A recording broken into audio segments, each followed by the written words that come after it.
Hello, Kevin. Hello, Will. Last year, we released a series of podcasts for the whole month of October, highlighting one film a day throughout that season of horror. And this is the final volume of those horror October films. Enjoy them.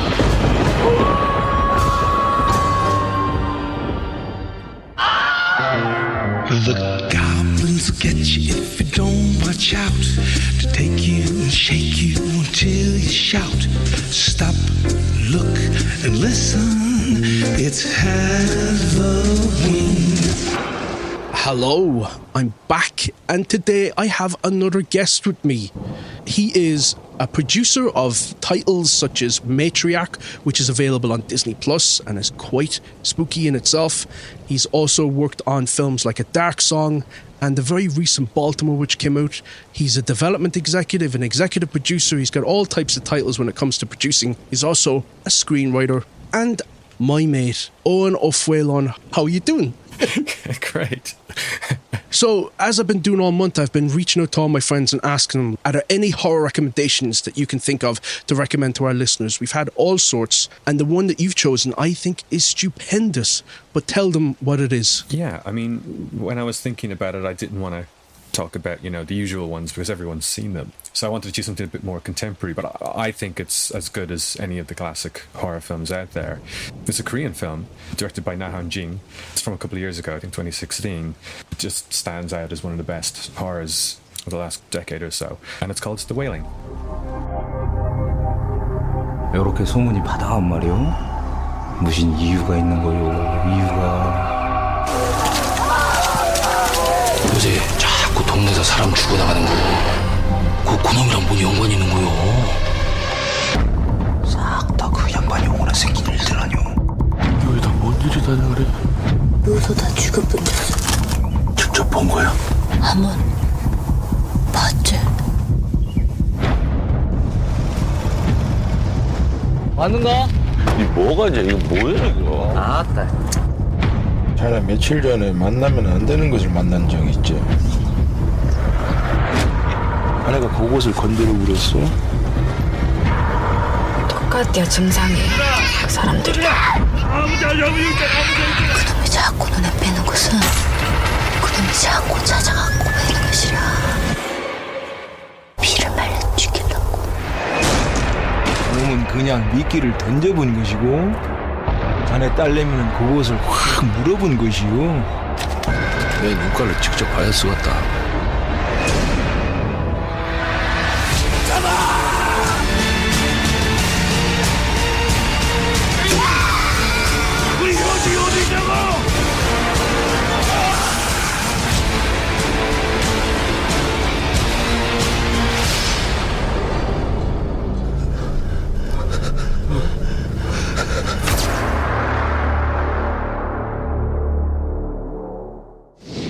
Yeah, this film is fantastic. It really is one that I just watched it again recently when I knew that you were going to talk about it. My God, you've got everything in there. It's a horror film, but it's like all horror films, isn't it? I mean, it starts off as this kind of spooky detective film, then it kind of develops into a virus story. Then it becomes a kind of about ghosts and demons and possessions. And then there's a little bit of zombies thrown in just for fun. It's both very tonally serious, and then there's these moments of kind of really ridiculous humor as well. I mean, none of this sounds like it should work.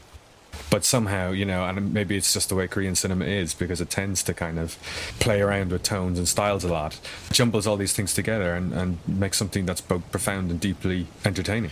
So in a nutshell, it's basically a police officer in a small village in South Korea starts investigating a series of brutal murders that seem to be perpetrated by family members upon one another. And it's spreading. And it eventually comes home to roost, where his own daughter is someone who seems to have picked up this virus, this curse, this whatever it is, and the stakes are raised, and he has to try and solve this case to save his own child. And it kept me guessing. And I'm going to say one thing: if you've not seen the film, don't look up anything about it. But there are certain scenes in this, watching it for the second time, where they play totally differently. Yeah. What I love about it is, with horror, the more you start to understand what is going on, whether it's the ghost or the beast or whatever, the kind of less frightening it gets.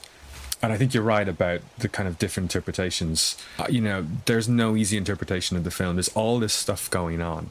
There's the cop, essentially, but, there's this creepy Japanese guy in a forest potentially conducting rituals. There's this kind of scary woman who's kind of floating around the village. And they're all kind of doing their own thing. And the film is really about, well, who do you really believe? And who does the main character believe? Or what do you believe? And what do you believe? Because the film is very much about belief and faith and guilt. And what's great about it is it doesn't give you an easy answer by the end. There is an ending, and it's a pretty, incredible ending. But all the pieces and what it all means is actually something you it's up to you to really think about, and you don't see that in horror too often. So it's such a strange film because it's funny and it's kind of dark and it's quite fast paced despite being quite long, and it's deeply profound. Yeah, it doesn't feel like it's runtime. No, it doesn't, because there's just so much going on. There's so much to the world that's not quite explained. You're just kind of sitting in it. I think that's what makes it so potent. When did you first see this film? So I saw it during the festival run. So I was kind of involved in the Dark Song festival run. I went to a couple of film festivals. That and The Endless were the two films that were playing all the time whenever we were playing. So I actually watched it once or twice in the cinema, and I'll happily sit through it again any time. It's just so good. When you're getting towards the climax of the film and you don't know who to trust yourself, it really sort of brings home this idea of faith and conviction and being swept along by thinking that the main characters are the ones that are pursuing the truth, and therefore they're on the side of truth, and then having the rug pulled out from underneath you again and again and again. But yeah, the ending is so powerful. Yeah, and I think it feeds into a couple of things that Korean cinema is quite obsessed about, I find, such as the corruption of police officers and the power they wield. And even though you feel for this cop, a lot of the things he does is pretty horrible. So there's all these kind of layers to the film that you can kind of pick out and choose, and you can go deep if you really want to go deep, or you can just enjoy it as a genre film. Yeah. It's a film of multitudes. Without having to explain, my theories or some of their theories, it has this kind of outsider element, and, Japan and Korea have a weird history, in terms of their influence on each other. But it's also about the belief of an outsider, or the fear of an outsider, and how that affects people, and how that kind of turns in on themselves. Did you ever see the alternate ending to the film? Yeah, I did. And again, without, it kind of explains some things that you kind of suspect anyway, in terms of who of the supernatural kind of entities are, with who and who are against who, so to speak. It gives you a little bit, but it doesn't explain the whole film. It's not needed, to put it that way. I wouldn't have minded that even being in the film. Maybe they should put it as a post-credit scene. Yeah, maybe. I mean, what it does do is a kind of, if you're just watching the film and taking everyone on face value, it really twists what you think the film is about, or who you think you can trust in it. So if you're not paying attention and you're just kind of half watching it, I think that scene would really kind of blow your mind. I mean, the whole film just blows your mind.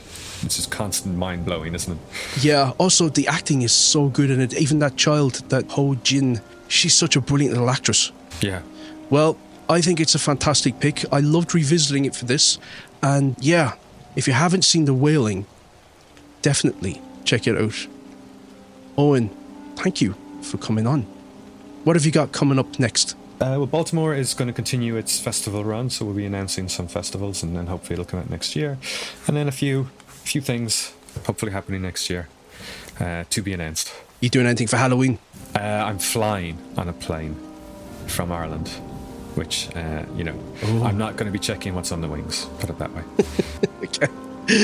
Right, talk to you soon, and we'll be back tomorrow with another horror recommendation. Booga, booga, booga. Today's guest contributor is a quadruple threat. He's a writer, an actor, a director, and a stand-up comedian. If he's not caressing Keith Duffy in a viral video, he's certainly making his own. I've been a fan of his for years, having discovered him on Twitter, and he's consistently the funniest man on social media. He's just wrapped up a barnstorming tour called Great Lad, and he is preparing to put on a pair of radio plays at Workman's this Christmas on the 4th and 5th of December called Pulp Injection. He's a future national treasure and he is a terror for the movies, which is why I reached out to him, having wanted to get him on the podcast for years now, and asked if he could find the time in his incredibly packed schedule to entertain our listeners with a pick. So it's over to Peter McGann with the second Argento pick of this season. Hello, listeners. This is Peter McGann, and I'm going to talk about my pick for Halloween, my spooky film. It is the 1982 giallo thriller, Tenebrae.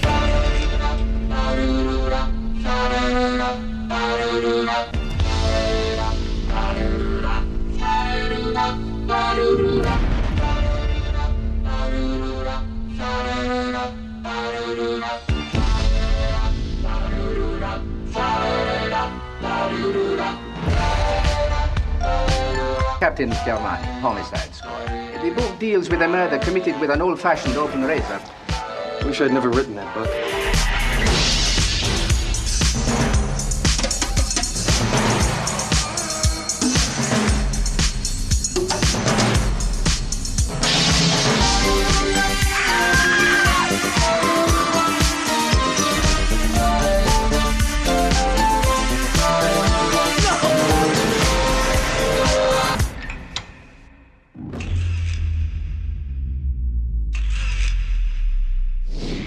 Written and directed by Dario Argento, the master of the form. He is obviously well known for his giallo films. He was the father of giallo in the same way Sergio Leone was the father of spaghetti westerns. He wasn't the only one doing them, but he was by far and away the most internationally well known and the guy who kind of wrote the grammar for them. In the last few years, I started to get into giallo because I love mysteries more than I do horror. I wouldn't be big up on horror, but I love mystery films. I love good, well-plotted mysteries. A lot of the giallos are, at their core, behind the style and the gore or the set pieces. They are like basically like Agatha Christie stories. Dario Argento especially, he's really good at weaving the mystery side of things. He cheats a lot because he applies dream logic to a lot of his stuff. But however, when the twists arrive, I very rarely actually see them coming. Probably because he doesn't play fair. But when you have style and craft like he does, it doesn't really matter. His first giallo was Bird with the Crystal Plumage, and he kind of, from there, he made a whole series of them, and they were kind of lambasted for, as often these kind of films are, misogyny and violence. And he kind of went away. He started making his films like in 1977, he made Suspiria, which is more of a supernatural witchcraft horror and films like that. But then he came back to this and he made Tenebrae, which was the giallo that made him in the 70s, 60s and 70s. And now he's returning to it after Breakaway. And he basically uses it to talk about himself. So he talks about the main character is a crime writer who is in Rome at the launch of his new book. And people start getting horribly murdered in the style of his novels, and the killer is basically stalking him, leaving clues, leaving kind of taunting phone calls, as they're always in the giallo films, these kind of creepy voices calling you up and threatening you. So he's been haunted by the killer, and as always the case in Dario Argento's giallo films, this amateur detective basically has to start investigating to save his own hide, and he does that, and it's just an excuse for him to both stage these elaborate, horrific set pieces and kind of have this kind of funny satirical commentary on kind of the outrage around his films and kind of the idea of there being a copycat killer being inspired by works of art. It's a really rich and fun and playful way of doing it. And the ending is genuinely, I couldn't see, I'd never see it come. I watched it twice and I forgot about it the second time I was watching it, and it just jolted me out of my seat. When I first watched it, I kind of, because I was like trying to get into the giallo genre, and I thought, that's a very highly rated one. So I kind of went in early enough in my viewing, and it kind of baffled me and left me kind of cold. It was only when I kind of went back and started deep diving into the genre in general, and also got hep to Argento's style with his earlier films, and then I went back to it, and then I thought it was a masterpiece. It really benefits from kind of a knowledge of the director's work and the genre in general, especially the director's work. If you kind of, I wouldn't recommend it as Dario Argento, your first viewing of an Argento film, but it's really, really, really, really good, really entertaining. Some horrific, brutal deaths, a genuinely twisty-turny, surprising mystery, a style to beat the band, an amazing score, some great performances, and kind of genre actors like John Saxon is in there, Daria Nicolodi, I can't pronounce her name. She is the partner of Dario Argento. She was for years, and often co-wrote with him and starred in a lot of his stuff like Phenomena and stuff like that. But she's there as well. She's phenomenal. It's just, I can't talk highly enough about it. I just love this film, and I'll watch it many, many times for the rest of my life. Hello, listeners, and welcome back to another installment. I'm joined by my co-host, Kevin. Hello, Kevin. How are you, Will? It's been a long month, hasn't it been? It's been a long month. You look like that man from The Poltergeist Part 2, or just The Poltergeist 2. Piss off. He was dying in that. Hey, children. I just told Will before we came on mic that I feel like I'm going to puke. And you talking about Poltergeist 2 is reminding me of the Tequila Demon. I've not. What's the Tequila Demon? Have you not seen Poltergeist 2? I have, but I don't remember what the Tequila Demon is. The Reverend who was dying, Kane. Yeah. He put a hex on them or something. Anyway, Craig T. Nelson drinks the tequila, and you know the worm at the bottom of the tequila, he swallows it. And it starts to expand into a giant version of the Reverend, a snot version that's in his system and makes him crazy, and then he has to puke it up. Oh my God. Anyway, we're not talking about Poltergeist 2 today. What are we talking about, Will? We are talking about a delightful horror comedy from 1989. It is The Burbs. With a B. Burbs. Not birds. Burbs. Burbs. Kevin heard me say, I said The Burbs, and he went, are you doing The Birds? I was like, no, The Burbs. The Burbs. All Tom Hanks wanted was a quiet vacation at home. This is what I need, Carol. I need this. Welcome to Mayfield Place. A typical street in the burbs. Morning, Walter! Where nothing much ever happened. Walter's dog just took a dump on Rumsfield's lawn again. Until the Klopeks moved in. Klopeks? Klopeks. Klopek. No one goes in, no one comes out. Neighbors from hell. It was a nice place to live. He said he thinks the Klopeks are evil incarnate. Well, you're much too smart to fall for that, aren't you, honey? But now... Carol! You wouldn't want to visit there. Ray, this is Walter. The Burbs. I'm going over the fence, and I'm not coming back till I find a dead body. Ray, do you want him to take your family, kidnap them, tear their livers out, and make some kind of satanic pate? We found Walter! We got a real problem. I hit the gas line, I'd run! God, I love this street. Tom Hanks. I think we are overreacting. No. The Burbs. It's one hell of a neighborhood. Hey, honey, I think we should move. So, Kevin, just a quick overview. Tell me whatever. I've only seen this film 1.5 times, and I don't know that I call it a horror comedy. I don't know. It's like, would Witches of Eastwick be a horror comedy? I think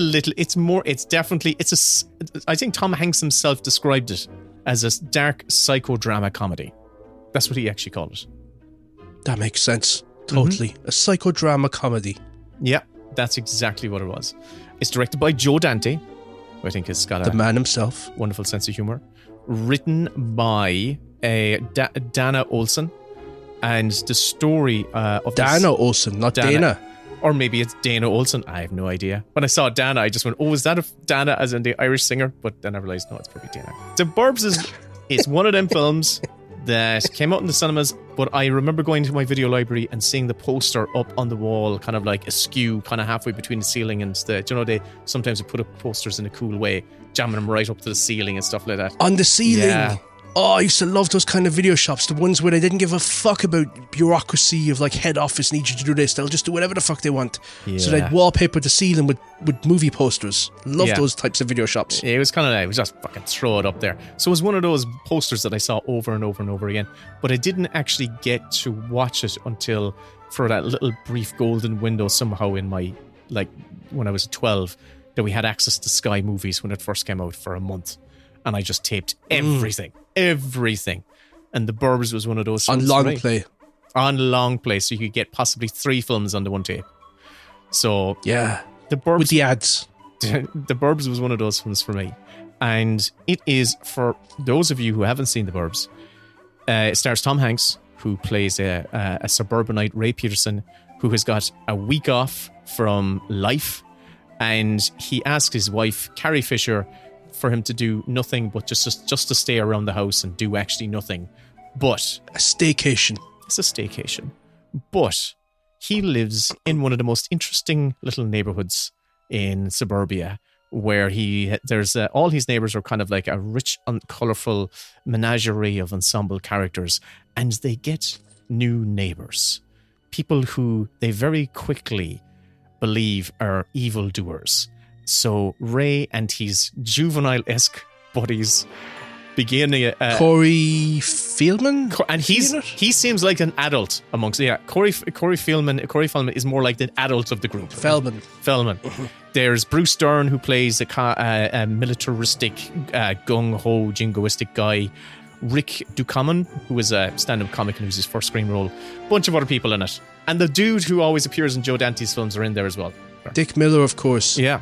Who plays Garbage Man number 1, starred alongside Garbage Man number 2, who was played by Robert Picardo from Star Trek Voyager. Very good, very good. When did you first see this film then? You said you were 12. So I was a perfect age. Sky Movies. Taped it off TV, so I watched it over and over again.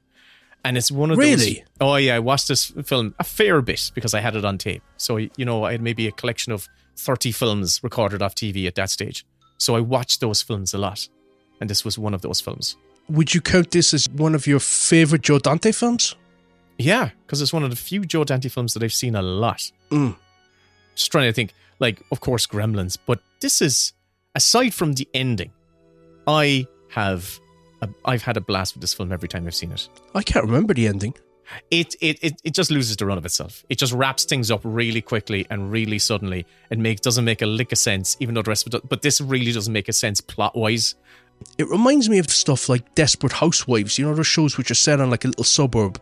Yeah. And you're sort of house hopping and everybody's got their own little, you know, storyline and plot line going on. But with this film, and I don't know if you've seen it or not, but these are 2 films that I saw around the same time when I was about the same age as you. But that would have been like 10 years later.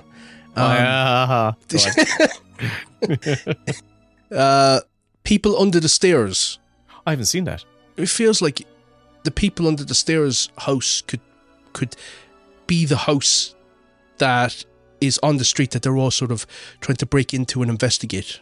I don't know. I've never seen The People Under the Stairs, Kevin. Should I watch it? I'm not going to say whether you should or not because I cannot remember. Okay, fair. I just remember feeling disappointed by that Wes Craven movie. Oh, all right. But the thing I like about this film is the fact that it's 100% set on this street. The story never leaves. And if you watch it, it opens with the Universal logo spinning around.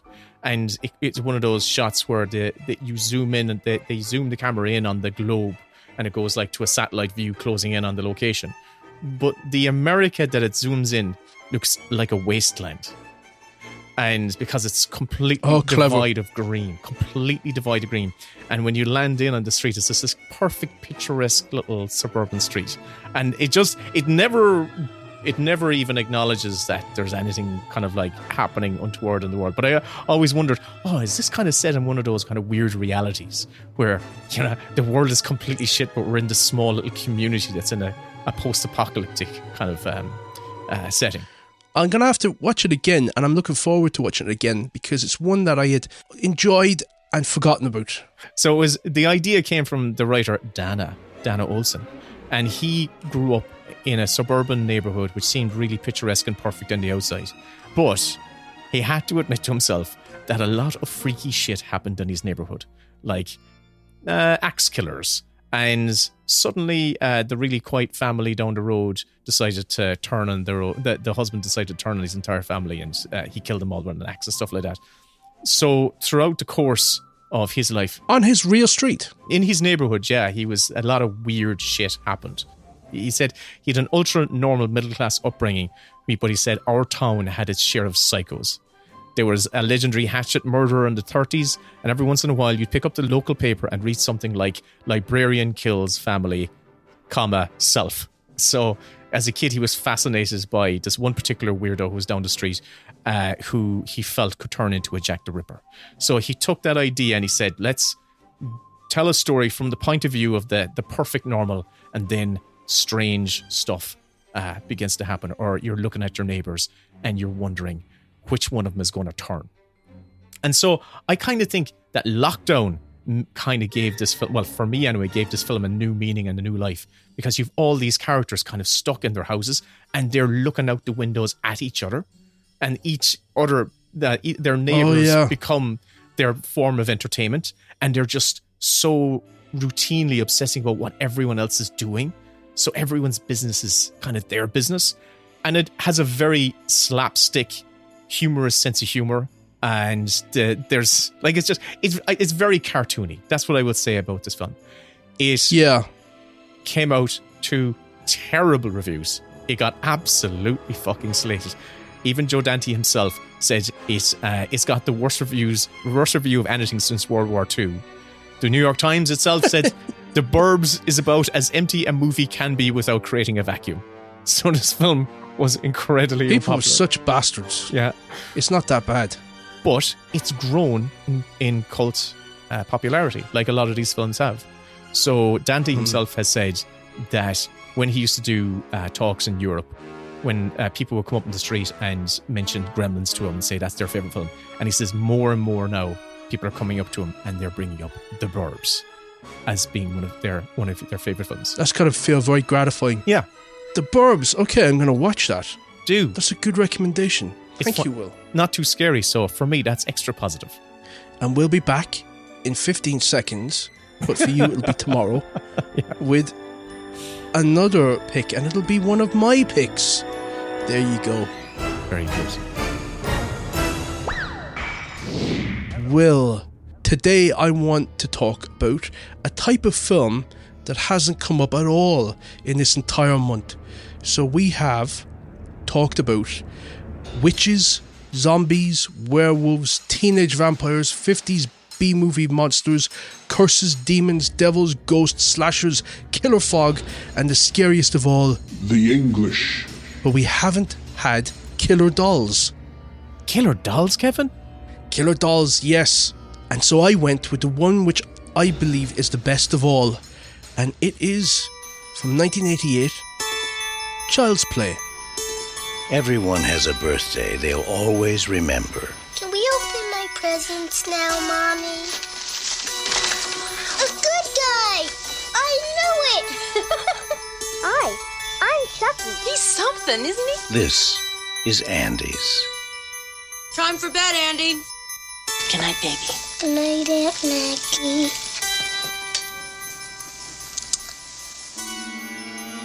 Good night, Chucky.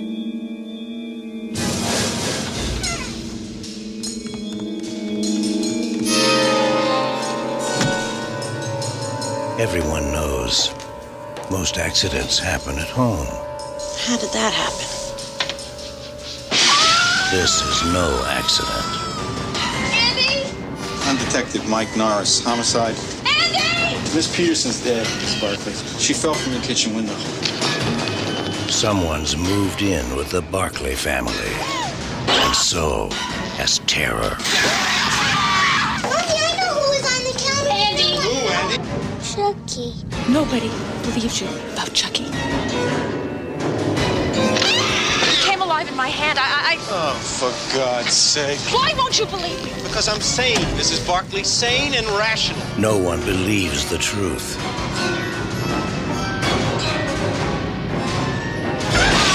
Or lives to tell it. There's nothing nice about murder. And there's nothing innocent about child's play.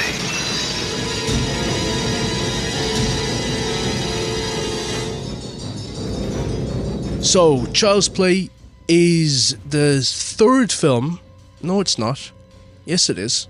Child's Play is the third film from Tom Holland. He had his big break with Fright Night, and then he followed it up with Fatal Beauty, that one that we just watched recently, for an episode which is coming soon. It's about a single mother who gives her son a beloved doll for his birthday, only to discover that it's possessed by the soul of a serial killer. As you do. As you do, yeah. It was written by Don Mancini, who has stayed with the franchise over the last 30-odd years.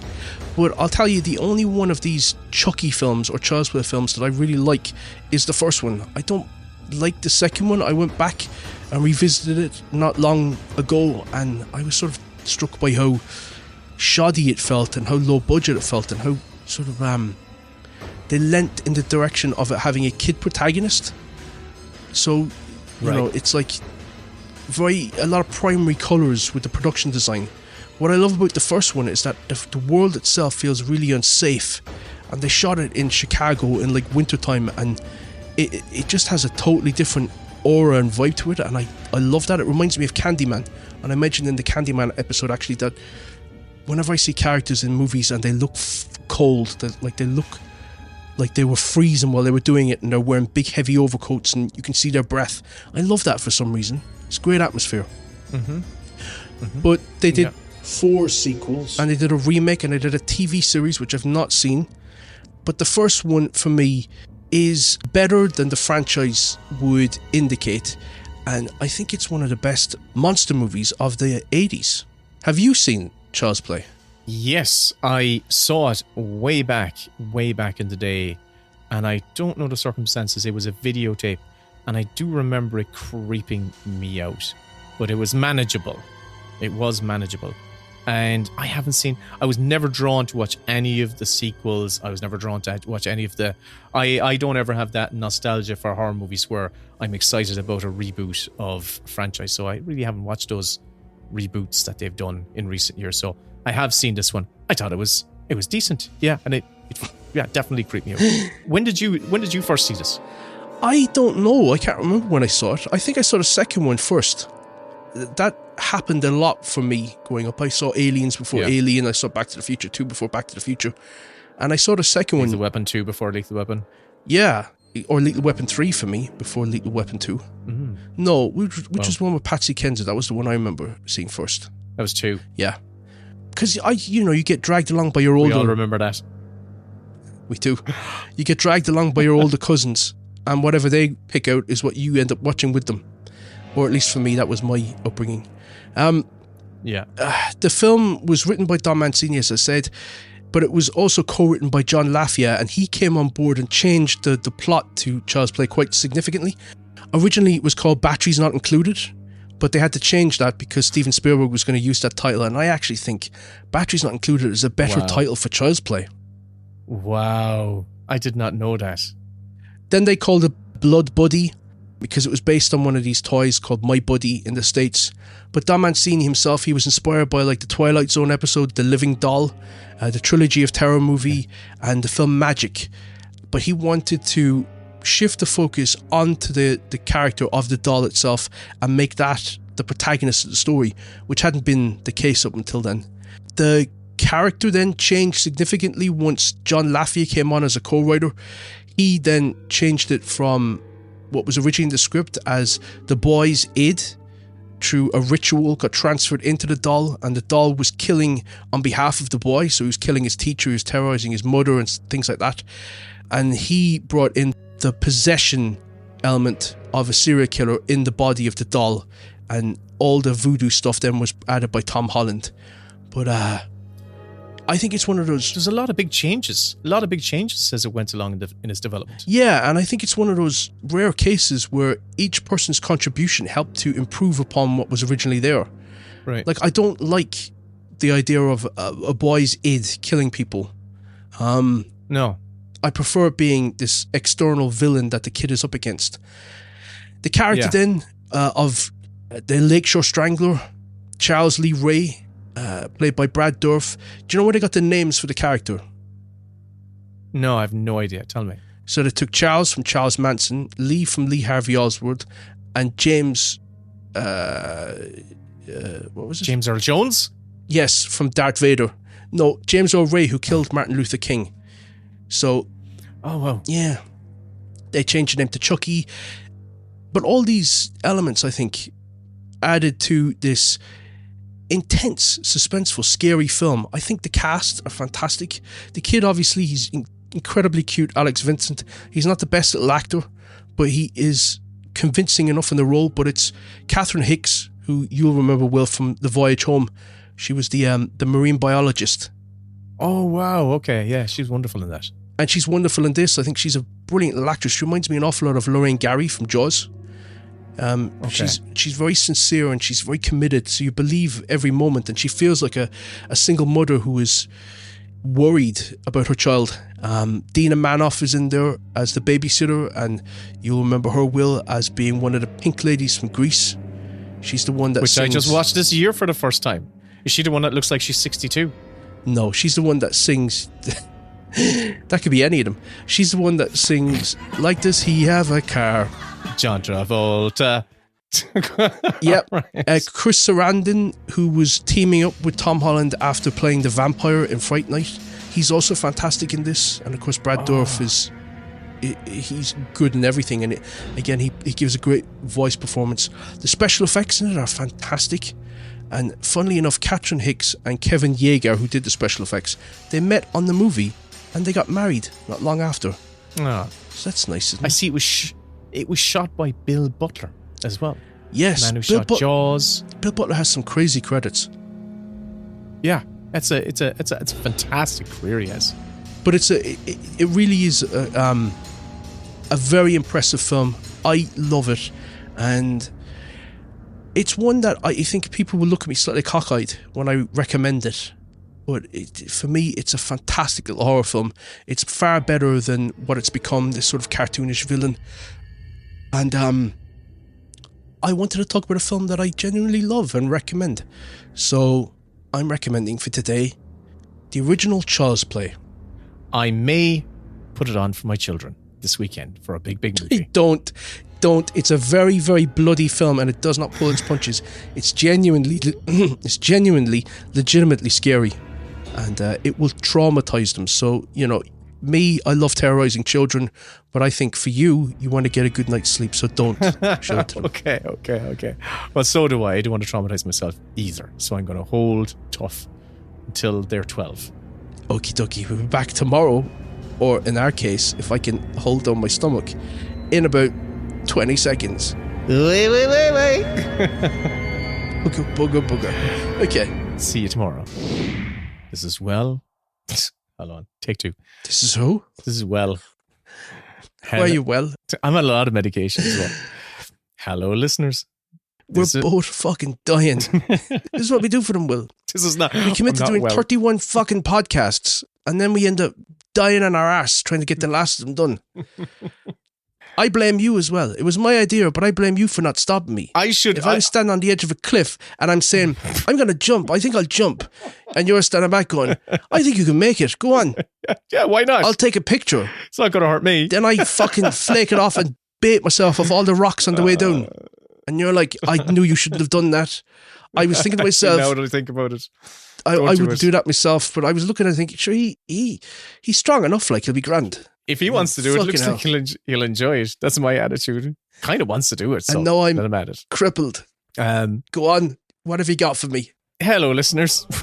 Today, we're going to discuss one of those, I would say, it's a formation horror film for me that we talked about in the schoolyard, that we heard was going to be on TV, and we were all asking each other, are you going to watch it? Are you going to watch it? are you going to watch it? And luckily for me, I had my small little portable, teeny tiny black and white TV, which I could turn and tune in on the dial. And holy shit, Would you bring that into school, would you? Brought it to school with me, yeah. I snuck it in under my jumper.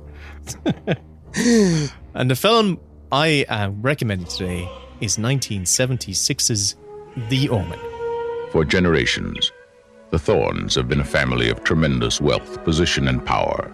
The perfect marriage of Ambassador Robert Thorne and his wife Catherine was fulfilled by the birth of their son, Damien. And then, when the child was 5 years old, something terrible happened.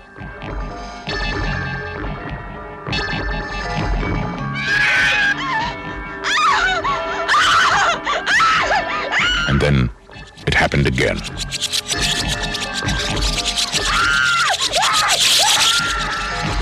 Was it an accident? Was it murder? Was it a coincidence? Or was it an omen? Look at me, Damien. It's all for you. 20th Century Fox presents a film of psychological suspense about an occurrence of earth-shaking importance. Gregory Peck, Lee Remick, The Omen. I was at the hospital, Mr. Thorne, the night your son was born. I saw its mother. I saw its mother. I have fears. I have some fears. What kind of fears? Its mother, Mr. Thorne. You saw my wife? Its mother. What is it you're trying to say? His mother was a... This is not a human child.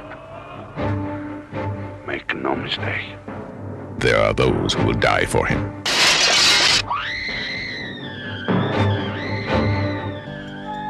There are those who will kill for him. Who is he? What does he want? Where did he come from? And can he be stopped?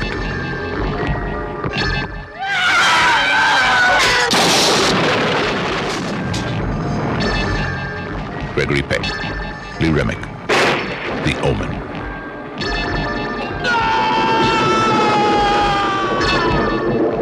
If this is the truth, where does it end? I have fears. I have some fears. What kind of fears? Its mother, Mr. Thorne. You saw my wife? Its mother. What is it you're trying to say? His mother was a... So, Kevin, The Omen scared the living shit out of me. It is a brilliant film. Love this film. Yeah. Even though it got completely slated by critics when it came out.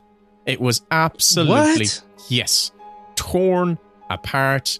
Absolutely torn apart.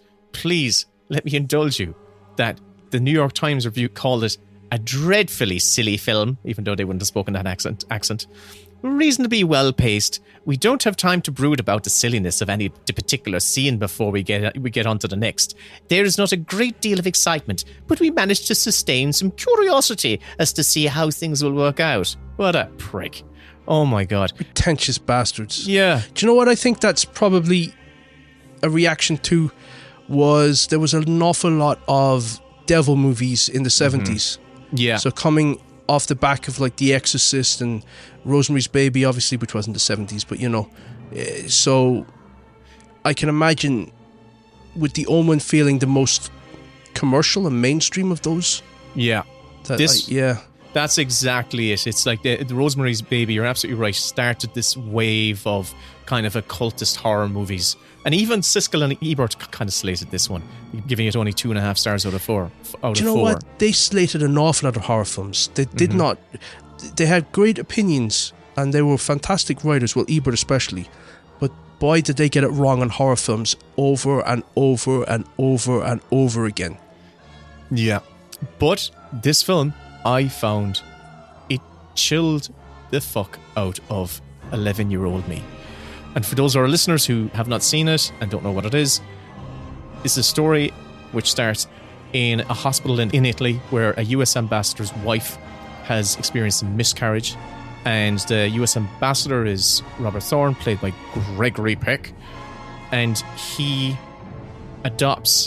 replaces the newborn with another child and raises it as his own without telling the wife. So he's carrying this deep secret. And that child turns out to be... such a sin. Yep. And he pays heavily for it. He fucking does. And that child is the son of Satan. And the events that unfold, his realization that the child that he has in his house could potentially be and probably is it's Satan himself, or the child of Satan, is so horrific and dread-inducing that I don't know how I actually watched the whole thing, but I know I was creeped out for a long time after it. The film itself was inspired by the producer, actually, Harvey Bernhard. He was eager to do something that was inspired by the occult, and he was inspired by articles written by devout Christian author Bob Mooger, I think his name was, and they hired a screenwriter to go ahead and write a script based on this concept that they had, basically about the Satan coming back and the apocalypse happening. And it seemed to actually kind of hit a zeitgeist at the time, because America was in, and the world was in, a kind of a post-Vietnam cultural revolution downspin. Everything seemed pretty bleak at the time. So there was a kind of a dourness to the world, a sense that things were going to shit. So this film came on. That was just London.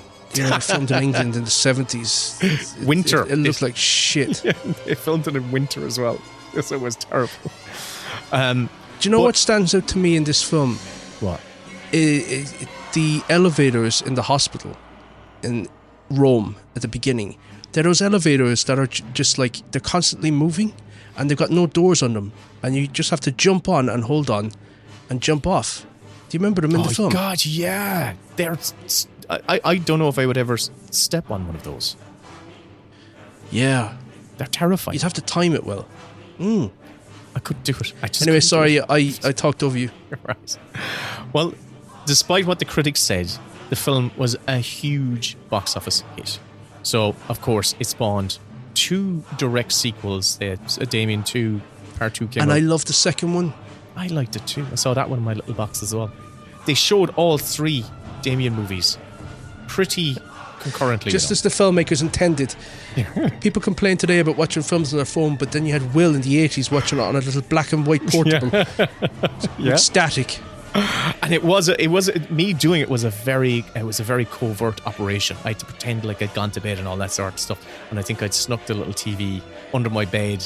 I pulled it out, had put on little headphones or something like that and listened to it that way. Brilliant stuff. I'm going to edit that where you just said I'd gone to bed and I pulled it out. Thank you. Gone to bed and I pulled it out. Brilliant stuff.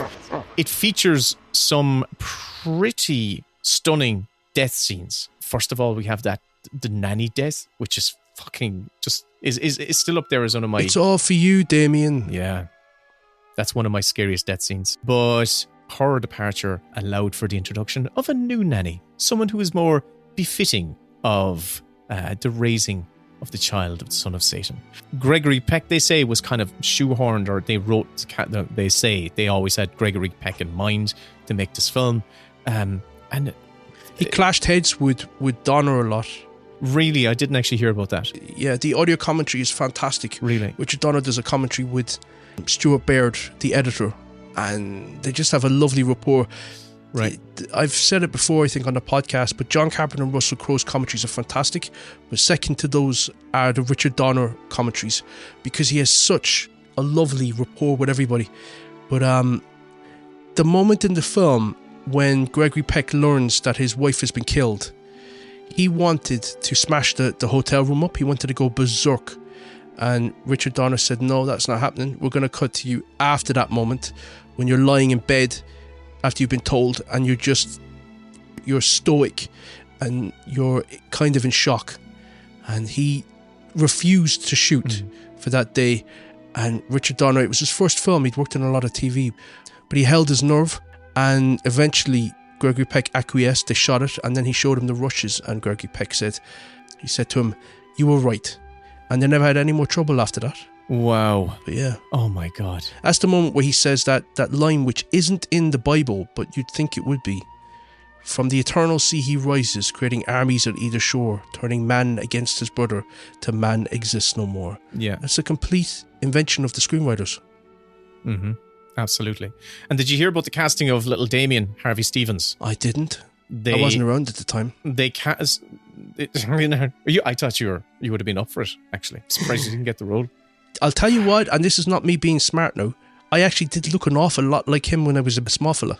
Except I had blonde, curly hair. Have you checked your scalp recently? So what you point out is right. They looked at over 400 kids, and Damien Harvey Stevens had blonde, curly hair. One of the ways that Richard Donner got his kids kind of like narrowed down the process is when he whittled it down to a shortlist. He got the kids to attack him, and so I'd love that. Harvey Stevens got the job because he kicked Donner in the balls. I'd love that. That gives you carte blanche. Just knock him out. Yeah, oh, man. So that's how he got the job. Could you imagine it? Like he scraped his face and kicked him in the balls, full force. Yeah, it'd be great crack. Why I think this film worked for me so much, I suppose the fantastical horror elements was rooted in such family drama of this dad who wanted to replace a dead kid, and having that secret, as you said earlier, is this terrible secret that he carries with him, and it's coming back to haunt him in the worst way possible. So when we get to the final scene, which, you know, for maybe the few people who haven't seen it, I'm not going to spoil it, the act that he has to commit was so unnerving and unsettling to me as a kid. I feel his conflict as a character, but what he has to do. But of course, nothing is as chilling as the very final shot of the film, as we see young Damien holding the hand of the American president and the first lady, and he turns around. They're at a gravesite, and he turns around and he looks straight into the camera and smiles. And my fuck. Do you know how they got that? It got him to smile. Richard Donner was staring at him and going like, now don't you smile. Don't you smile. Don't you dare smile. And of course, that just made him smile. Great stuff. I'm recommending this film for today. If you haven't seen it, watch it. If you haven't seen it in a long time, watch it again. And it has a fantastic score. Jerry Goldsmith won the Academy Award for this. And boy, is it deserved. Jerry Goldsmith. And I think it's his only Academy Award. Or one of his. Shut Yeah, I don't think... Listen, if I'm wrong, shut up. But that's what I think is the case. Anyway, I love this film. And it's fantastic. And of course, it was such a hit, it allowed Donner to do Superman. So yeah. Well, it's worth it. You're correct. It's his only win. Imagine that. It's a fantastic score. It's excellent. Excellent. Watch it. The score that I play every morning as an alarm. I'm going to show this one to my kids this weekend instead of Child's Play. I'm going to show them The Omen. Inspire them. Well, yeah. Okie dokie. We'll be back again in about 20 seconds. But for you, we'll be back tomorrow. Bye. Fun, isn't it? What day is tomorrow? Alpha Day. I'm back again. It's me, Will. And of course, I'm joined by Kevin. How are you, Kevin? How are you, Will? It's good to be here. No, that's a body swap. But I'm not talking about body swaps. I'm talking about body snatching today. Because my pick is from 1978, Will. And it is a remake. And it's one of the great remakes. I mentioned earlier in this month of horror films that The Fly is a great remake, The Blob is a great remake, The Thing is a great remake, but the other fantastic remake, in my personal opinion, is Invasion of the Body Snatchers, directed by Philip Kaufman.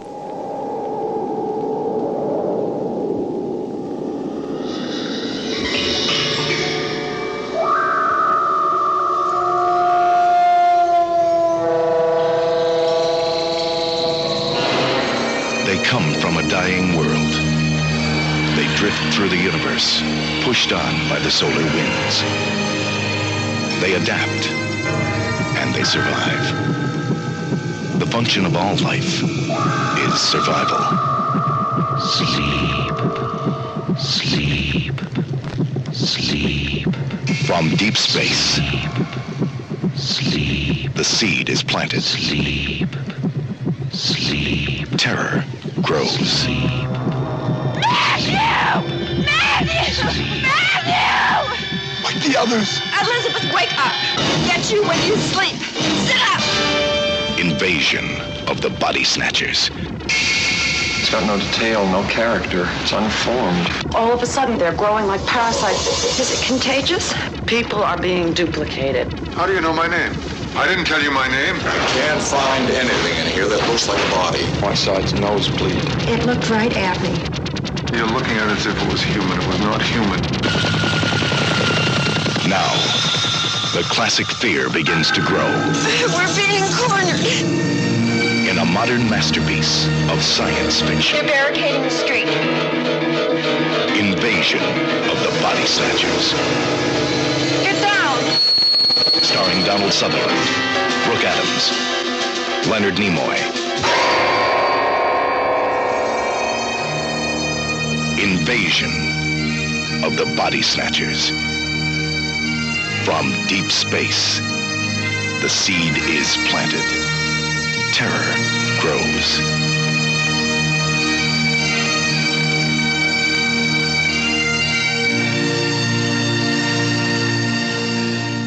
Kevin. Yes. I've never seen Invasion of the Body Snatchers. Not at once. Ooh.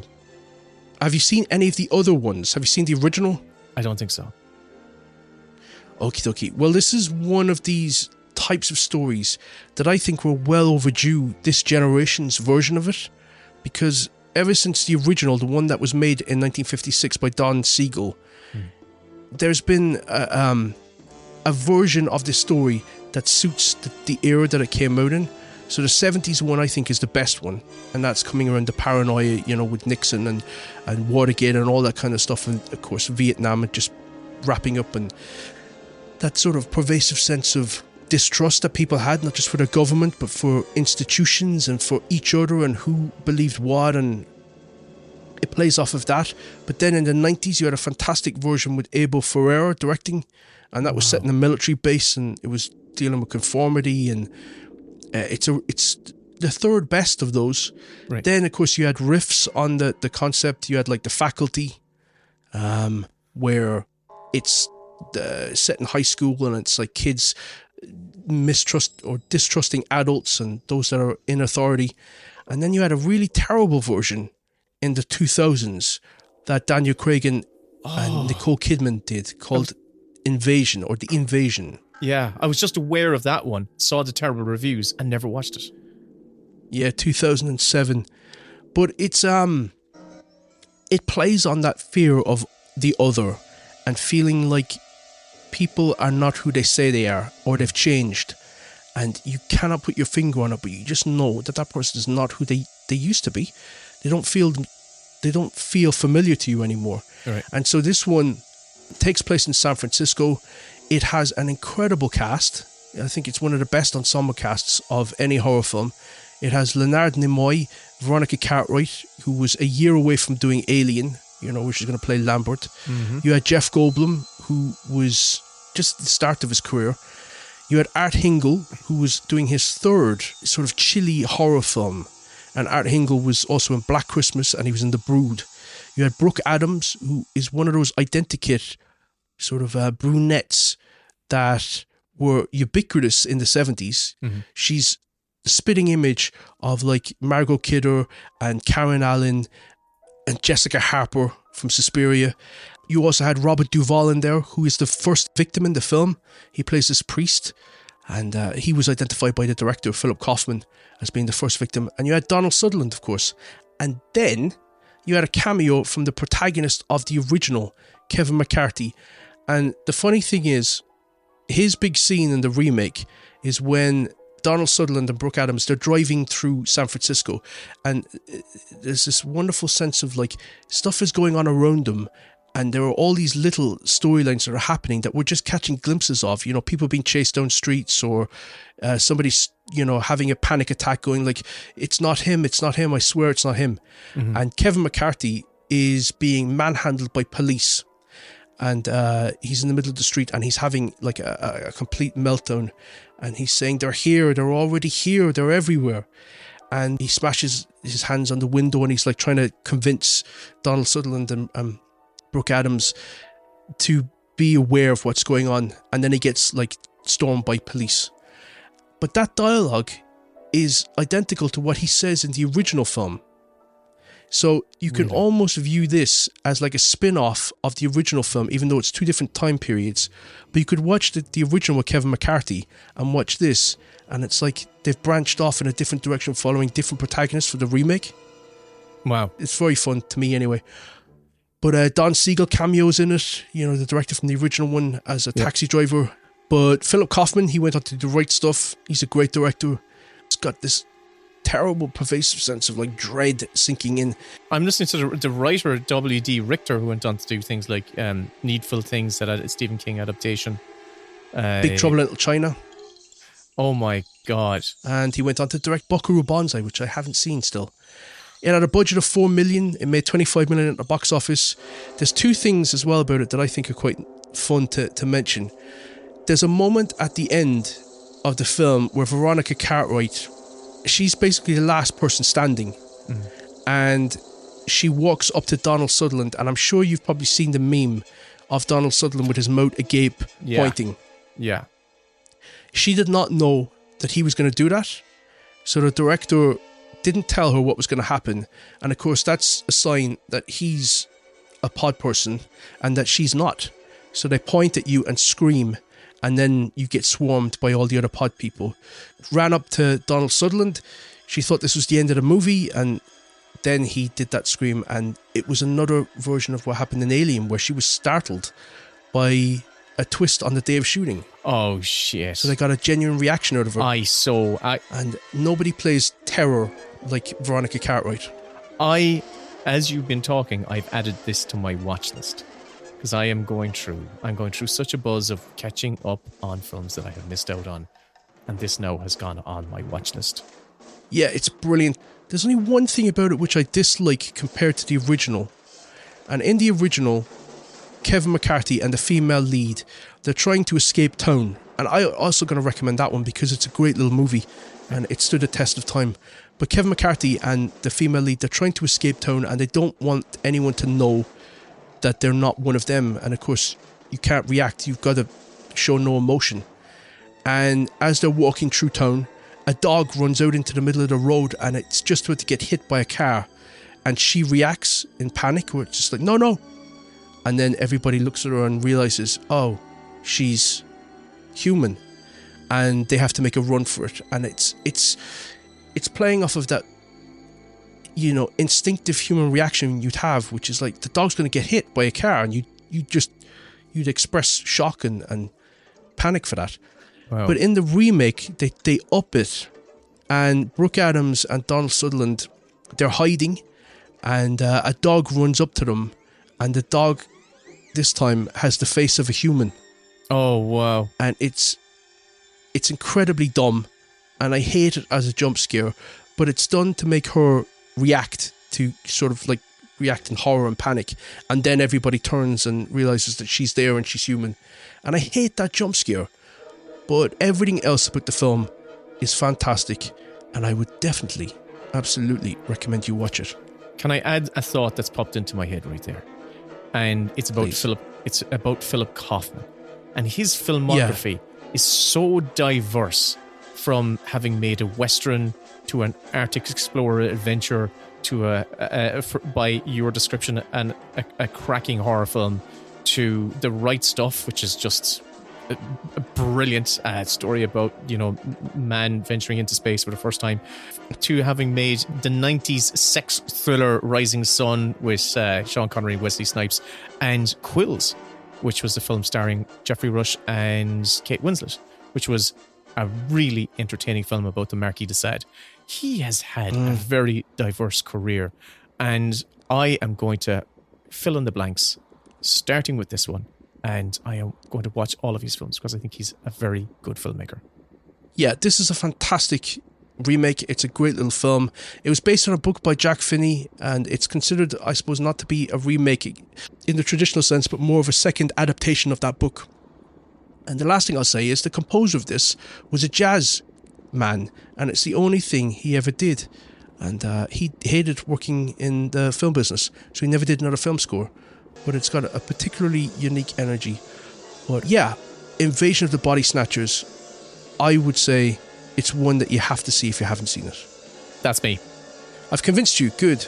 Okay. Yeah, you have. You really have. We'll be back tomorrow with another recommendation. Oh my God, this is grueling, isn't it? For you, it's grueling. I'm sitting here and just listening, going, "Oh yeah, I'm going to watch that film." You're recommending films to me, and I'm going, "Yeah, I'm going to give that a go." This is your last one. This is my last one, and actually, if I was to recommend any, this is the one. This is my favorite. I think. I've forgotten what it is. Psycho. Tell me on mic. Don't tell me. Oh yeah, told you. You've just told me. Too late. Here we go. Okay. Hello, listeners, and welcome back to another installment of one of these episodes. This is the penultimate one. It's the 30th of October. And of course, it's Misha Liam. Is it? Yeah. It's Misha Tell us Liam. what happened in the news today, Will.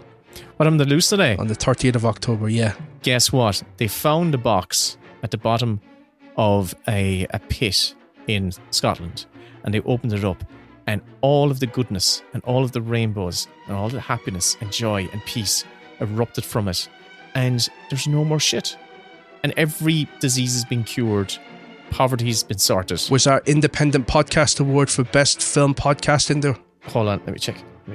Hold on. Are you Googling it? Kevin, of all the things that have happened, of all the good things out of this box of joy and wonder and delight, it didn't make the news, you're telling me. Is that what you're trying to tell me? It didn't make the news. There's a label on it that says box of miracles, a cure-all for every miracle in the world. And unfortunately, we didn't do it. Or, I'll take. Kevin. Let me look down here. A miracle might happen. Go on. Today, Kevin, I'm recommending a film which I absolutely adore. I think it's one of the greatest films ever made. And this is a film from a filmmaker who probably wasn't really good at self-promotion, wasn't really good at managing his diet. What he was good at was making entertaining as fuck films. And it is Alfred Hitchcock, and the film I'm talking about is Psycho. If you want anything, just tap on the wall. I'll be in the office. Thank you, Mr. Bates. Norman Bates.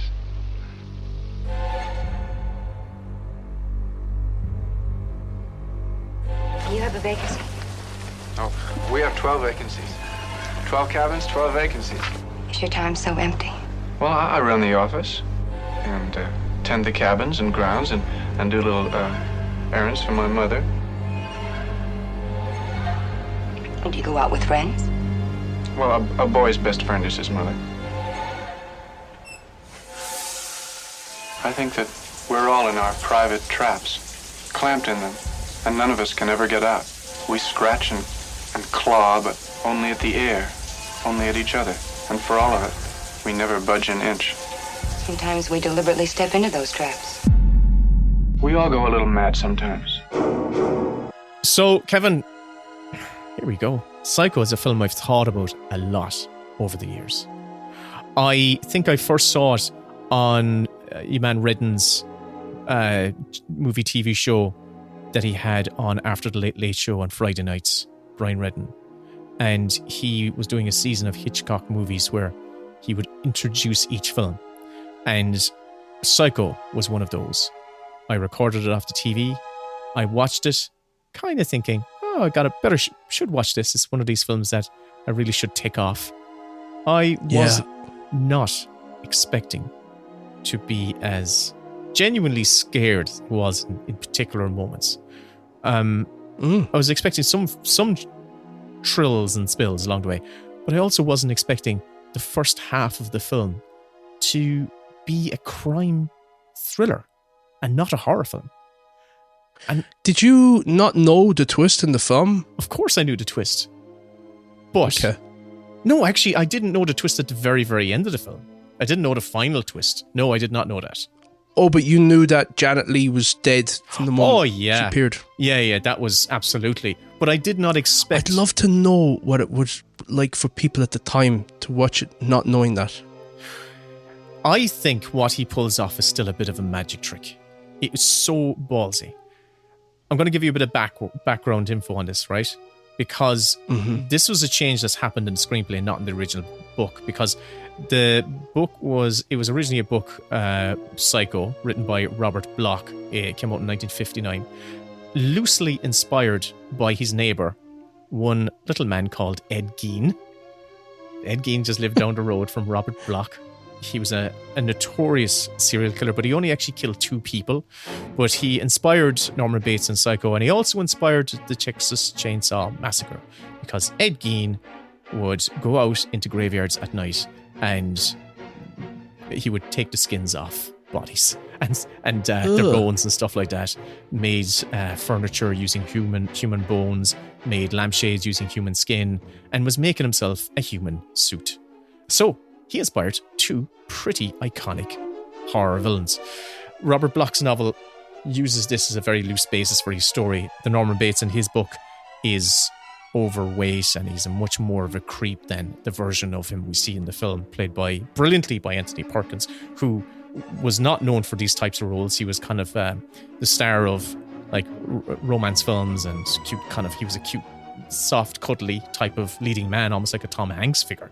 So seeing him playing a Norman Bates was such a kind of a shock to the system, and it works brilliantly in the favour of the film.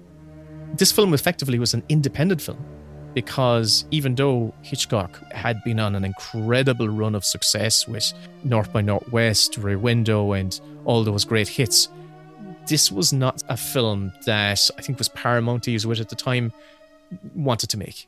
And they considered it too perverse, didn't they? They didn't want to do it. Yeah. So it essentially became an independent production. Hitchcock himself financed it, and he shot it using the television crew for the Alfred Hitchcock Presents TV show that was running at the time. But it doesn't feel like that when you're watching the film. I think one of the most amazing tricks that this film pulls is how it plays with our expectation, the audience's kind of expectation of point of view. For the first half of the film, we are 100% seeing the story from Janet Leigh's point of view, as she is just a kind of a little lady who works as an administrator in kind of a business officer, a kind of a real estate officer, something like that. She's having an affair with a man, but she feels stifled, like the man's not willing to commit to her. But she gets the responsibility of depositing money in a bank, and she has to have it in there that night. She leaves work early, and she has this notion: I'm going to take the money and I'm going to go after my man and win my man, essentially. We are totally with her point of view as she goes on this trek across America, and her paranoia grows and grows and grows.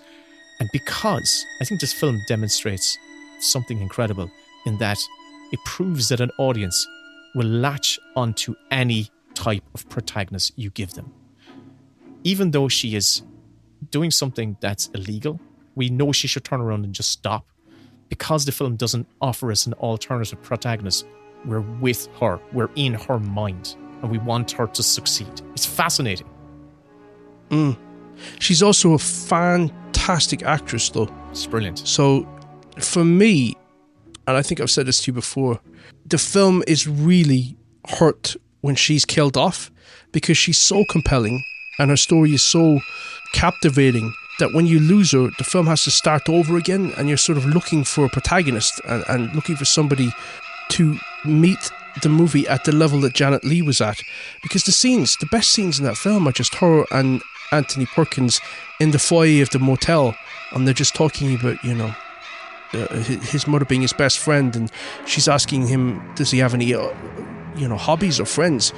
And the way that her eyes are just like penetrating him and reading him and getting under his skin and sort of like figuring out who he is, and then also having this internal journey, which is, it's all played off of her face and her eyes and her mannerisms, that she decides to go back and to bring the money back and not to follow through on her plan, that she's come to the realization that the easy route is not the right route for her.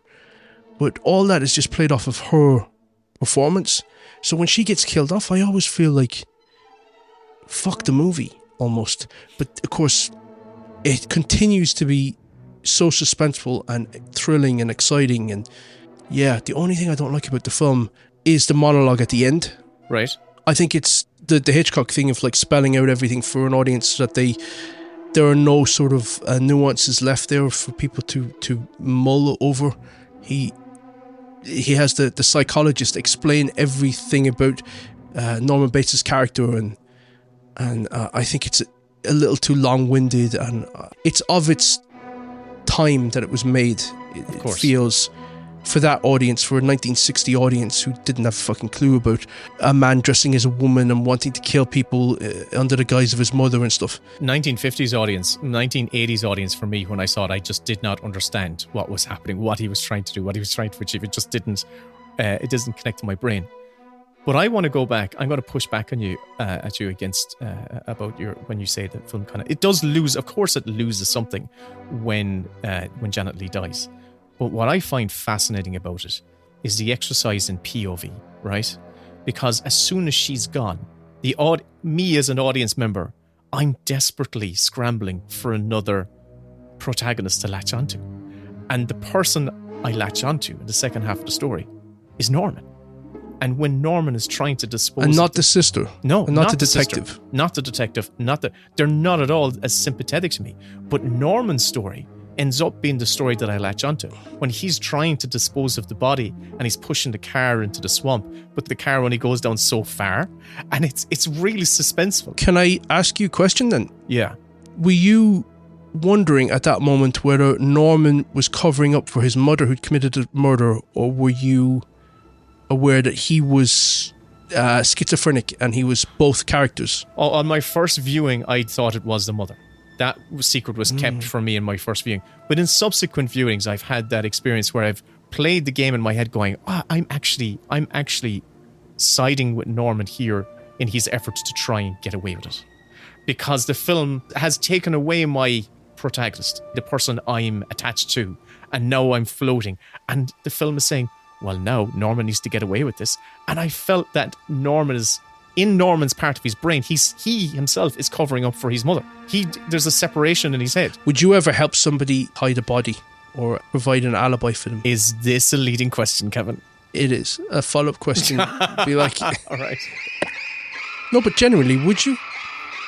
Would I? Of course you couldn't. Legally. On mic. Of course I couldn't, Kevin. That's true, actually. Shouldn't say it on mic. Absolutely not, Kevin. I do love this film.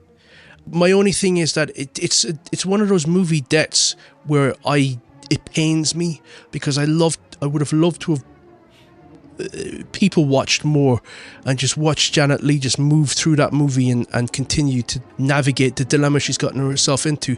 So it's very successful in that respect, because it's two separate movies.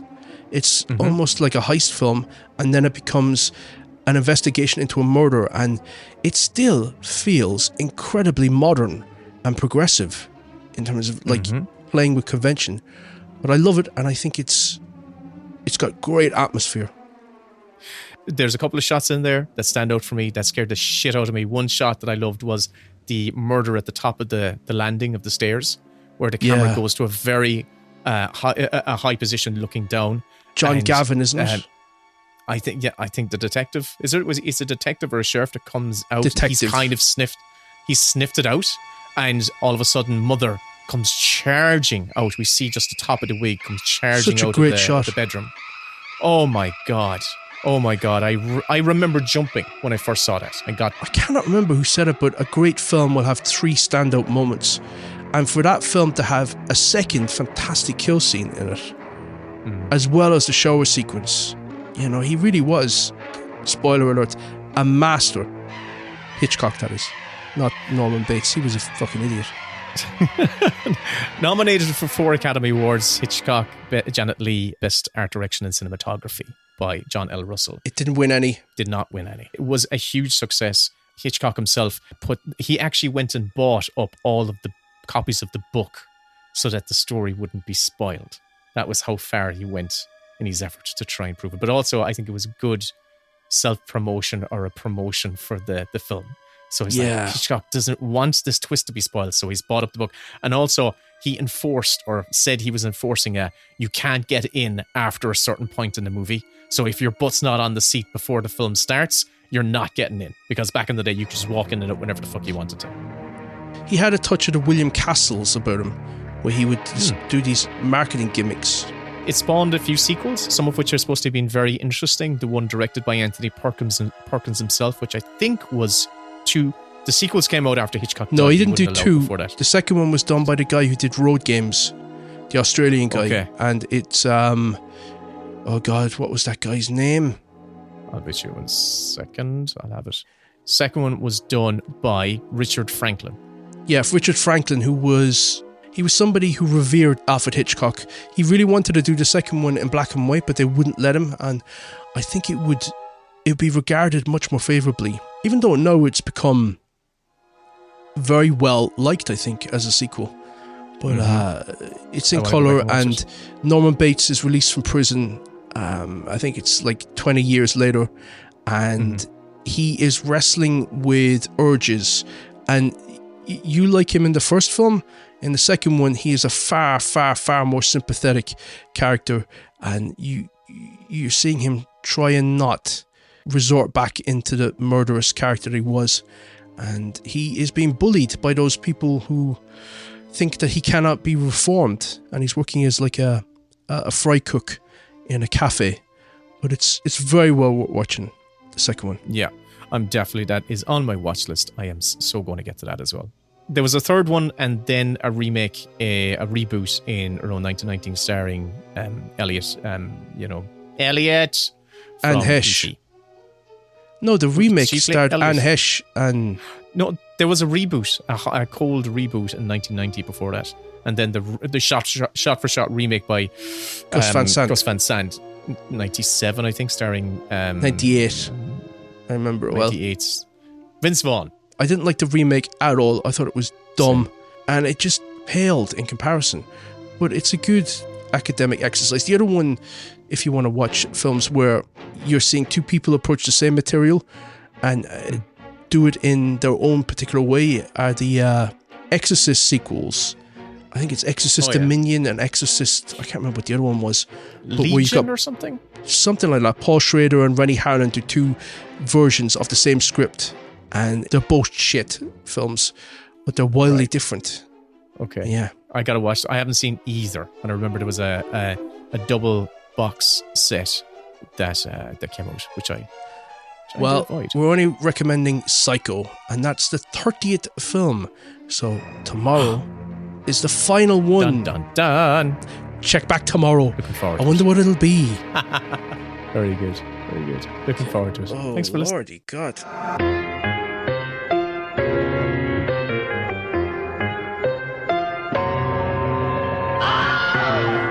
The goblins will get you if you don't watch out. They'll take you and shake you until you shout. Stop, look, and listen. It's Halloween. There's witches and broomsticks and big black hats, stirring up the potions in big black vats. Stop, look, and listen. It's Halloween. Cornstalk standing in the fields at night. The old grey house without a light. The cold white moon shining down so bright. With you and me standing there and shaking with fright. Sneaking past the graveyard with trembling knees. Faces peeking out at us between the trees. Please stop, look and listen. It's Halloween. Hello kids, and welcome to the final episode in this month-long series of horror films. Thank fuck it's over, Will. Hello Kevin, fair play to you for sucking it up and doing this marathon exercise for the delight and entertainment of all our special listeners. You have collected such a menagerie of guests who had all fascinating, interesting, delightful, well thought out selections that have scared the living excrement out of my bumhole. Fair play to you. Who was your least favourite guest? Excluding people on this call. I was never a guest on your episode. I'm just trying to find a way to insult you, Kevin, and not insult any of our guests. Well, I think I may have insulted the listeners because all month, people have been saying, is that you singing at the start of the episodes? And I'm like, no, it's Pete Antel. And the song was taken from, well, when I first heard it, it was in Halloween Kills. I thought that's a song that's not too overexposed and it's the right vibe. So I put it at the start, but because I've been conditioning people that I sing on the podcast, people thought it was me. I'm like, no, it's not. It doesn't even sound like me. Kevin, can I add to that? Even though I knew it wasn't you, there were a few moments where I went, is that actually Kevin singing? But then I went, no, I know where we get the music from. And now I'm going, hang on a second. Did you not... Kevin can't sing. Kevin can't sing. But also, did you not get this music from the place where we normally get our music for the episodes? Did you get that piece of music from Halloween Ends? Halloween Kills. Halloween Kills, really? I didn't know that. In Halloween Kills, the two guys that live in Michael Myers' house, right? The first time you see them, they're playing Stop, Look, Listen. Wow. Yeah, and I lifted it for this. Don, who's in the Discord, he twigged it immediately, but others were like, they thought that I'd made up the song. Wow. Like, no, so I'll probably play us out with the full song at the end. Right. But I did a cover version for you there for the beginning, so you can tell the difference. I'll be happy to never hear that song ever again. Well, listen, it was all worth it in the end, Kevin. It was. And also, Will, congratulations or commiserations, because last night we won or we lost at the Independent Podcast Awards. So do you have anything you'd like to say in response to winning or losing? I have plenty of experience of being nominated and losing. So all I will say is that it was either an incredible honor to be nominated, or the win was being nominated, or at last we win something. We so fucking deserved it. At last we have some recognition.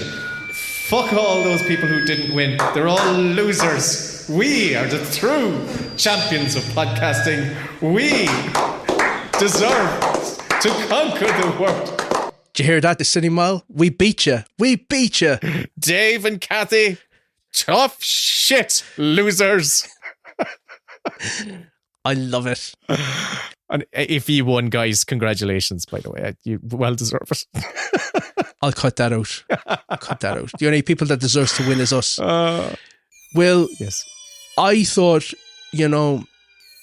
for Halloween, what can you pick? We've had some fantastic selections right throughout the month, but I made a rule for myself, and I didn't want to mention it until this season was over. Is it Grabbers? I didn't want to pick any. No, it's not Grabbers. Oh, damn. That's going to be Christmas Day release. I didn't want to pick any films that we've already talked about extensively on the podcast. So, for instance, anything that we did an audio commentary for, I ruled out immediately. Therefore, Halloween was ruled out for me. I wasn't going to pick it because we've got a whole commentary that you can listen to, and we did that last Halloween. Yeah. So you're going to have to take it as read that I would be recommending Halloween on Halloween, as probably everybody else in the world, because it is a perfect film and blah, blah, blah, blah. But I thought I wanted to stay within that franchise, and I wanted to go for the red-headed stepchild that grew up to be a Chippendale stud, and that's Halloween 3, Season of the Witch. Oh, God.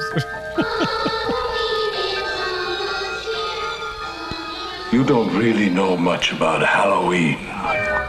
Halloween, the barriers will be down between the real and the unreal, and the dead might be looking in.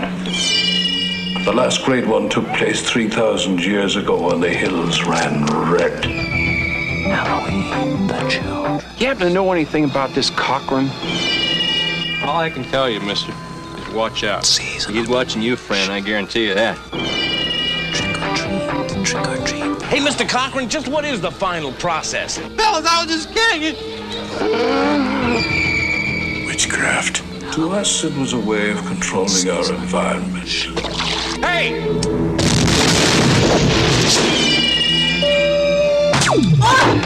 Where are they taking her? They're taking her to the factory. I want a mask. Can I have a mask? Just what I had in mind for you, little buddy. Why, Cochran? Why?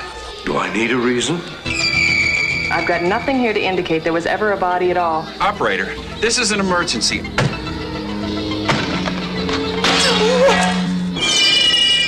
I do love a good joke, and this is the best ever. A joke on the children. I'm glad you'll be able to watch it. You've got to believe me. They're going to kill us. All of us. Stop it!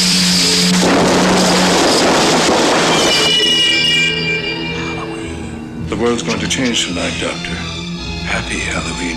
Stop it!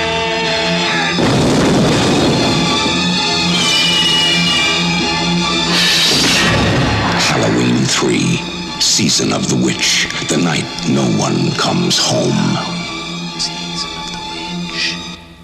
Oh, this fucking film. Kevin.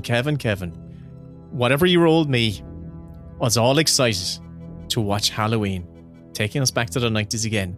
All the lads saying, "You're going to watch Halloween tonight?" Because it was Halloween. It was on around Halloween. I was like, yeah, I'm going to watch Halloween tonight. We all sat down, preparing ourselves to watch Halloween and that man in the scary white mask and his big kitchen knife. Do some stabby action. And guess what? This weird as fuck pumpkin movie came on. And I remember being so confused. With androids and wizards and Irish people mispronouncing. No, actually, that's one thing they do get right in this. What? Bill O'Hurley, Irish man himself, he actually pronounces Samhain the correct way, Samhain. Does he? Which he does, yeah. So he's correcting the record because Dr. Loomis in the original Halloween and the sequel, he says Samhain. But Bill O'Hurley, he gets it right and he calls it Samhain. I'll correct you there again. Dan O'Hurley. Sorry, Bill O'Hurley, he is an Irish sportscaster. Bill, and you want to know something? This is fucking total sidebar. I was in the fucking same room as Bill O'Hurley the night before he died. And I actually said hello to him. It's a night we won an IFTA. And what did you tell the police? I was just saying, it sounds really, really shady. Suspicious. He was a part of the film board or whatever it was, and I remember bumping into him and saying, "Ah, Bill," and he came out the door and I was at a corner and it was just seeing. Do you know when you see someone's face that you've grown up with? The night before he died, he was out and about doing functions. He died suddenly the next day. He died suddenly. My God, the following that's the day. film board for you. That'd fucking kill you. There you go. So anyway, you can cut that. So not Bill O'Hurley, Dan O'Hurley, and I'll give you a synopsis because I reckon people out there may need it.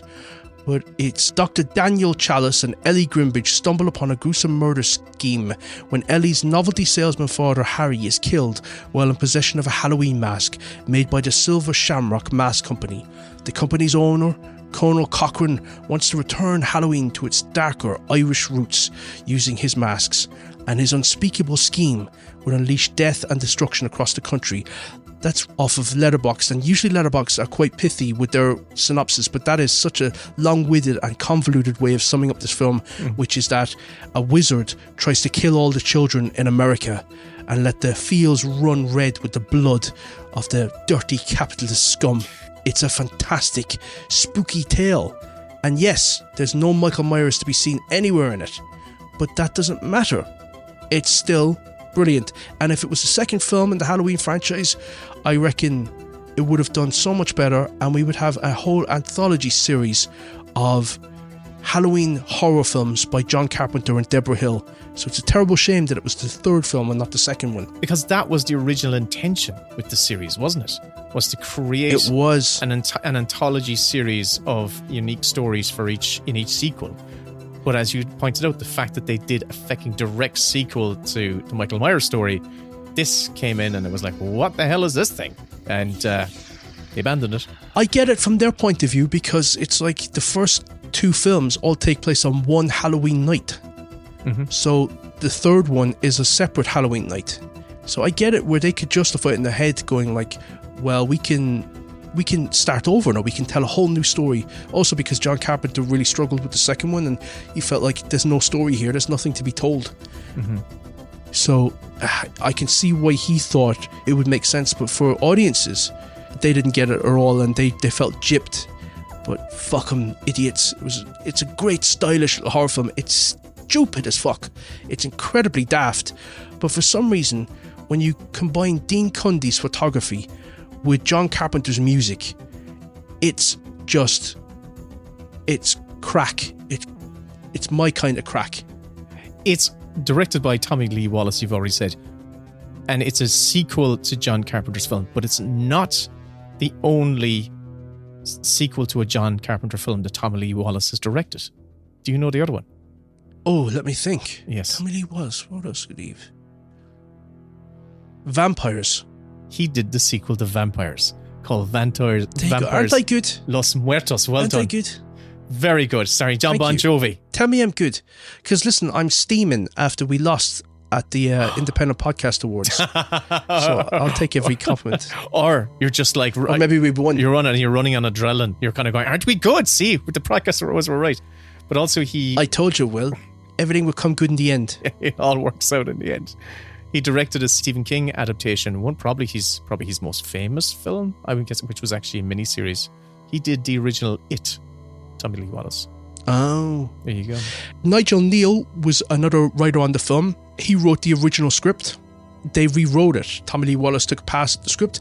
Nigel Neal was so incensed by that he took his name off it. And it's a terrible move because I guess he would have lost all those tens of dollars that he would have earned in residuals. Nigel Neal, one of my favourite horror films from the previous season, he wrote The Woman in Black. Yes, he was a legend in British circles. Wow. As a fantastic TV writer. They brought him on board for this, but he hated the film. And I think, he couldn't see the wood from the trees.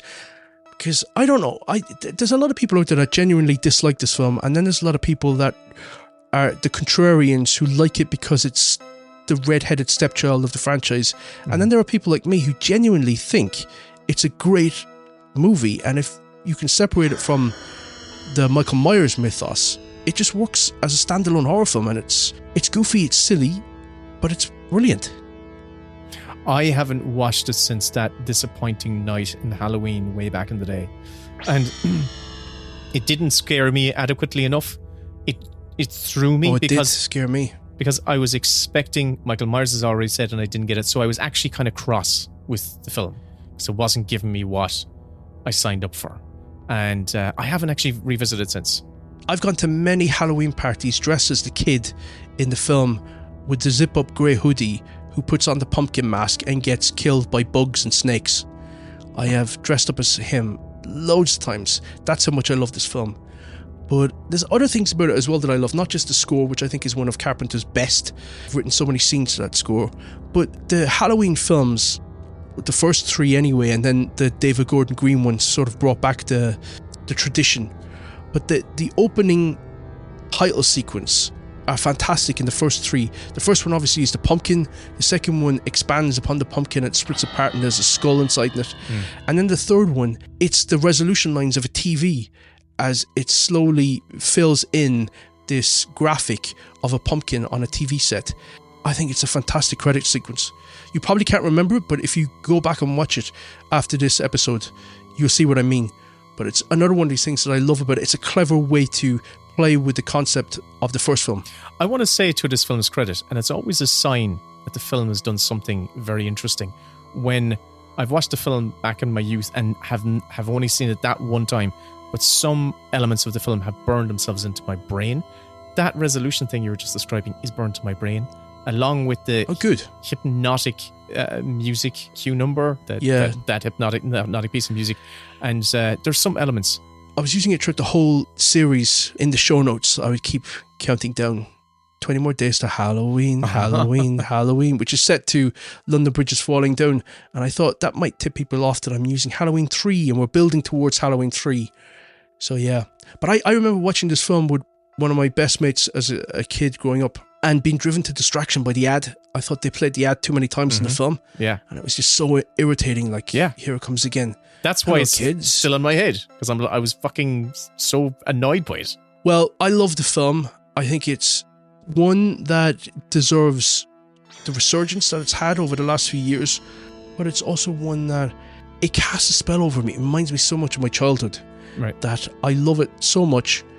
I can remember where I was when I first saw it, coming into the steps of my aunt's house in Shandon, standing in the doorway as Halloween 3 was starting and wanting to create as many excuses as I could to not leave because we didn't have, I think it was on the BBC, we didn't have the BBC channels, and so I wanted to see as much of the film as I could before we had to leave. Hey. And then I caught it years later again. I completed the film. Because I definitely watched it when it was broadcasting on Halloween. So I wonder if it was the same night when I was watching it was the night that you tried to watch it. It would have been the late 80s. Yeah, that sounds about right. Maybe 89. Yeah. Maybe 90. Maybe 90, yeah. Probably. It was the talk of the schoolyard. It was Halloween. You're going to watch Halloween tonight. It was kind of like, we're going to get to watch it because it's Halloween, that the parents would kind of let us up. And you could trick them. Yeah, it was kind of like, it's a Halloween movie, we're going to watch it. So, and maybe the lads. Anyway, I think you were trying to watch it the same night I saw it. So that's an interesting convergence. And I didn't get to see too much of it, but I at that stage I was already a dyed-in-the-wool massive fan of the Halloween movies because I saw the first two already. So I was like fascinated. I was like, oh my God, there's a third one. I need to see this. Wow. Now I get to watch it whenever I fucking want, and nobody can say, come on, we gotta go.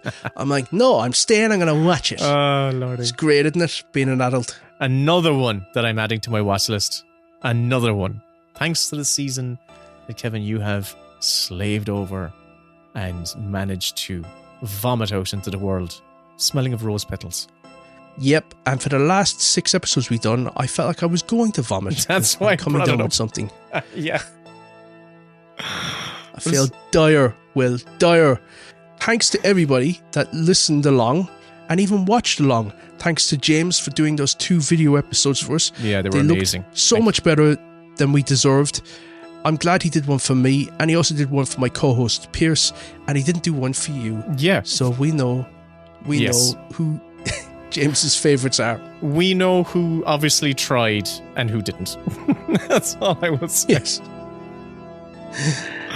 Thanks to all our guests. Thanks to Joe Barton, Tim Coleman, Dave Corkery, James again, Jonas Gorvats, Jen Handoff, Jamie Hannigan, George Kane, Peter McGann, Dan Martin, Conor McMahon, Owen O'Frailon, Pierce Ryan, Stephen Shields, Jason Tamamangi, Natasha Waugh, and Paul Young. My God. I think they delivered some great little recommendations for us, and they were fun little episodes. So, yeah, what more can we say? It's been a delight. And if you're running out of options... Never again. Why not throw on Grabbers? Because I remember myself and Karen watching Grabbers on Halloween night about 10 years ago. And we had a ball with it. And you turned it off, and you haven't seen it since. Haven't seen it. She left, and she said, what's this shite? Good luck. No, we both really enjoyed it. So, watch Grabbers. Well, I'm not being funny now. Isn't Song of the Sea also set in Halloween? It is, Kevin, as a matter of fact. Yeah. And my first movie, My Brothers, was set over Halloween weekend as well. Oh my God, I really need to see those. Yeah. And both movies are actually set over the same Halloween weekend. Because if you'll notice in both films, they are wearing 3D glasses. The same 3D glasses. Because RTE that weekend had a series of 3D movies on, culminating with Jaws 3D. Wait.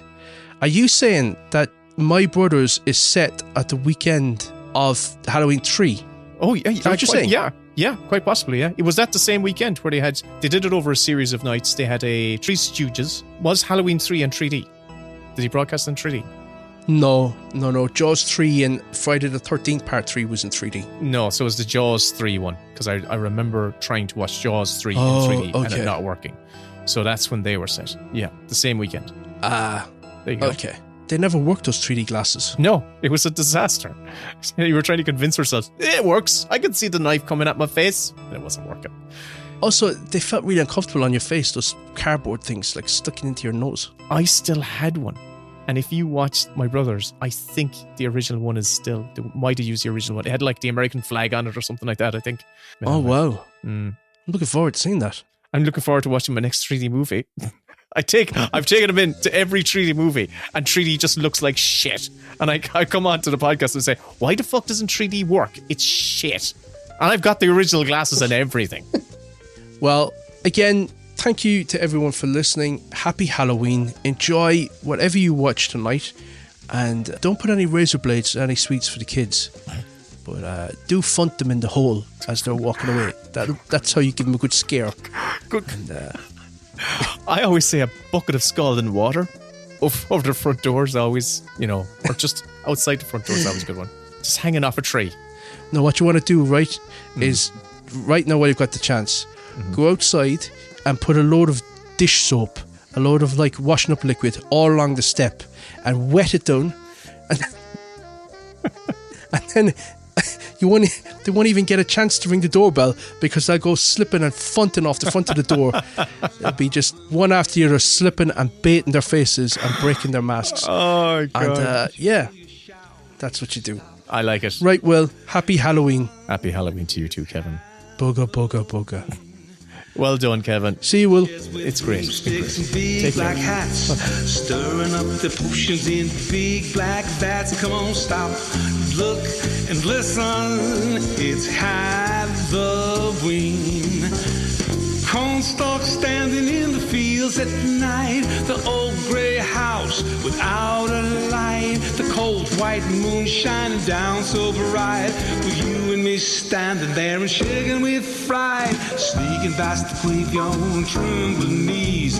Faces peeking out between the trees. Please stop, look and listen. It's Halloween.